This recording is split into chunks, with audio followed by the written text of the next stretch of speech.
आप सभी को क्रांतिकारी जय भीम।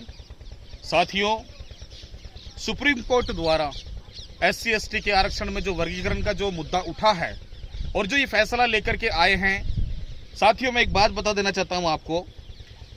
अनुच्छेद 341 संविधान के अनुसार अनुच्छेद 341 का जो प्रावधान है कि केवल राष्ट्रपति और संसद को केवल ये प्रावधान है इस चीज का कि केवल इस आरक्षण के SC ST के आरक्षण के ऊपर वो बोल सकते हैं, उसे छेड़छाड़ कर सकते हैं, वहां अनुमति है। लेकिन सुप्रीम कोर्ट कौन होता है?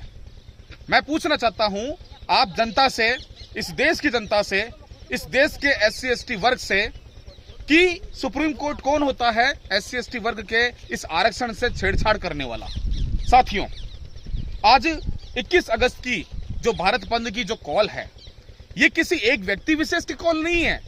ये मतलब सामूहिक कॉल है। ये जो SC ST वर्ग है इस देश का, ये हर उस वर्ग के हर उस अंतिम व्यक्ति की कॉल है जो लड़ता है अपने हक अधिकार के लिए, जो लड़ता है एक न्याय के लिए, जो लड़ता है अपनी मांगों को लेकर के। आज सुप्रीम कोर्ट ने हमारे हक के साथ में, हमारे अधिकार के साथ में छेड़छाड़ की है, हम बर्दाश्त नहीं करेंगे।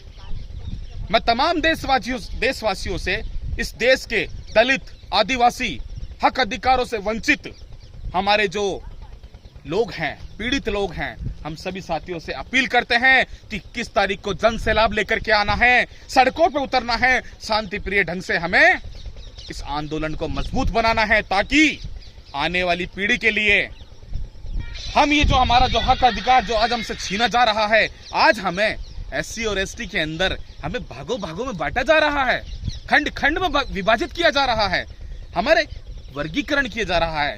पहले वर्गीकरण था, अब उप वर्गीकरण किया जा रहा है। आप समझो इस बात को, इस बात को समझने की जरूरत है साथियों कि हमारे लोगों को टुकड़ों में बांटा जा रहा है।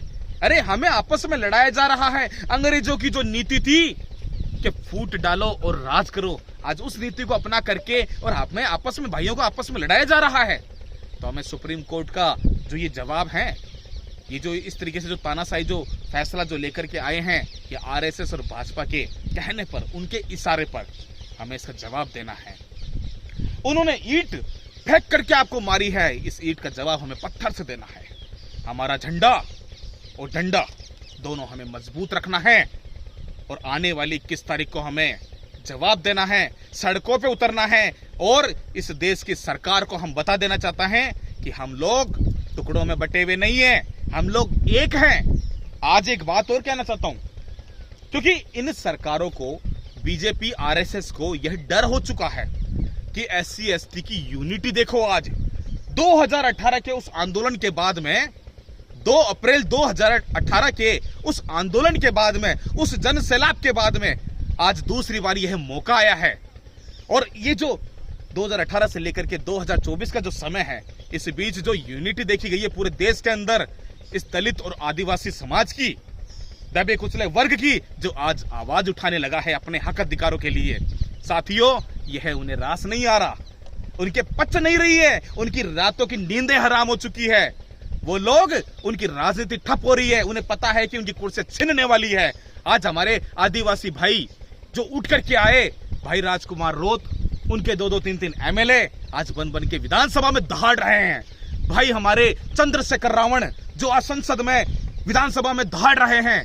आप देखिए, ऐसे नौजवान, ऐसे दिग्गज, ऐसे दलित आदिवासी नेता हमारे आज दहाड़ रहे हैं हक अधिकारों के लिए। आप देखिए, संसद में यह मुद्दा क्यों नहीं उठा आरक्षण को लेकर के? क्योंकि वहां पर राजकुमार रोत भाई चंद्रशेखर जैसे ऐसे लोग बैठे हैं जो गिरेबान पकड़ लेंगे और उनको टेबल पे वहीं पे पूछेंगे कि तुमने हमारे हक अधिकार के साथ छेड़छाड़ कैसे की, ये हिमाकत कैसे की।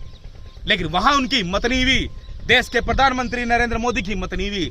लेकिन इन्होंने क्या करा, एक पंप भरने का काम किया सुप्रीम कोर्ट को, और उसके जरिए इस मुद्दे को उछाला। इस हमारे आरक्षण का जो मामला है, जब 341 अनुच्छेद कह रहा है कि किसी को अधिकार नहीं है, तो ये सुप्रीम कोर्ट कौन होता है? मुझे बताइए आप। ये इशारा है RSS और बीजेपी का। हमें इस बात को समझना होगा और हमें भिन्न भिन्न भागों में बांट दिया, हमें लड़ा दिया, हमें आपस में लड़ा रहे हैं। खंड खंड भागों में बांट रहे हैं, तो हमें विरोध तो करना होगा। हमारे हक अधिकारों के साथ आप कुठाराघात करोगे तो हम चुप नहीं बैठेंगे, ईंट का जवाब पत्थर से देंगे। कान खोल के सुन लीजिए। और आने वाली 21 तारीख को एक जन सैलाब के रूप में सड़कों पर उतर करके इस आंदोलन को सफल बनाना है। यही मेरी आप सभी से अपील है। जय भीम, जय भारत, जय आदिवासी।